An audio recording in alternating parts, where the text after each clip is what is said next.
Hi, I'm Stephen from Greeny Roses. Today I'll be planting a standard rose in a pot.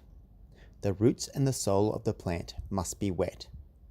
It is necessary to completely soak the plant in its pot in a bucket of water, preferably with a seaweed product added. Place the whole plant in its original container into the pot. What you will notice is air bubbles floating to the surface. Once the air bubbles have ceased, the plant has been sufficiently soaked. It is important that the pot has sufficient drainage holes. The size of the pot should be a minimum of 300 mils, however the bigger the better.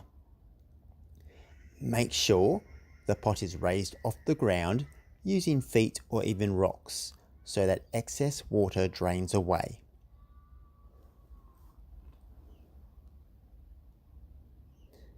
The potting mix is important.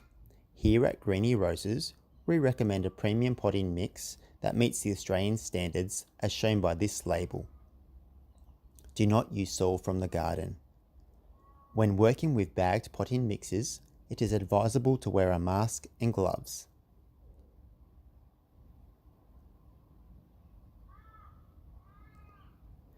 Add some potting mix to the pot.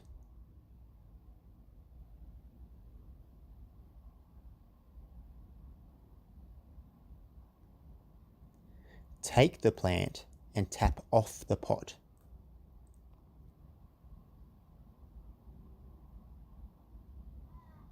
Place the plant in the center of the new pot and add more potting mix. The level should be the same height as the rose was in its original pot.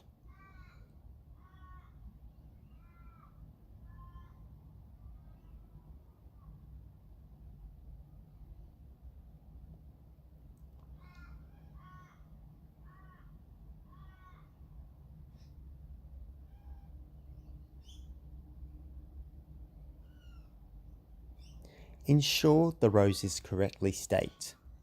I like to remove the original stake and inspect it for any damage or rot. If it does show signs of damage, replace with a new one.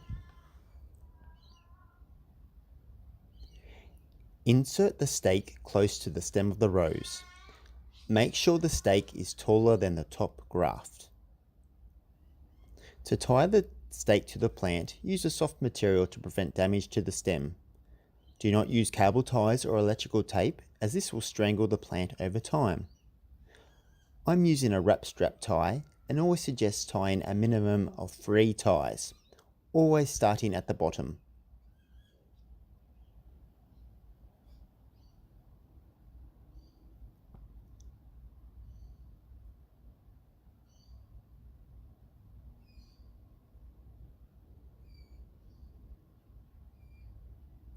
Remove the label from the plant.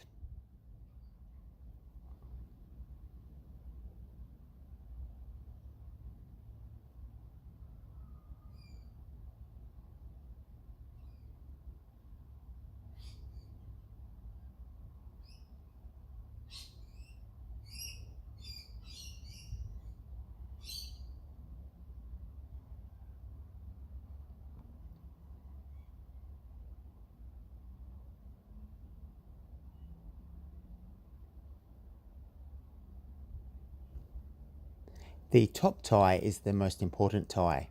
If possible, tie it between 2 top branches, as this will stop it from slipping down.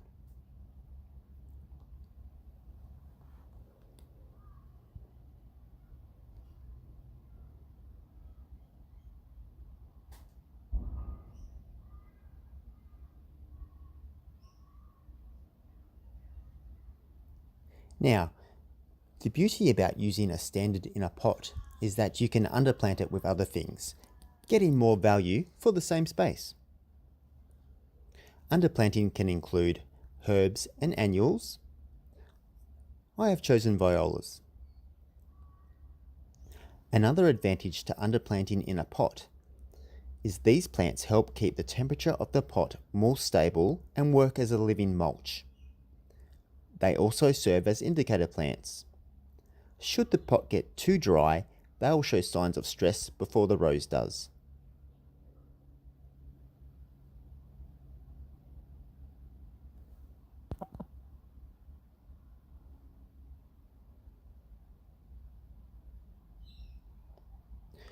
Water in the plants efficiently using a shower head watering wand is best.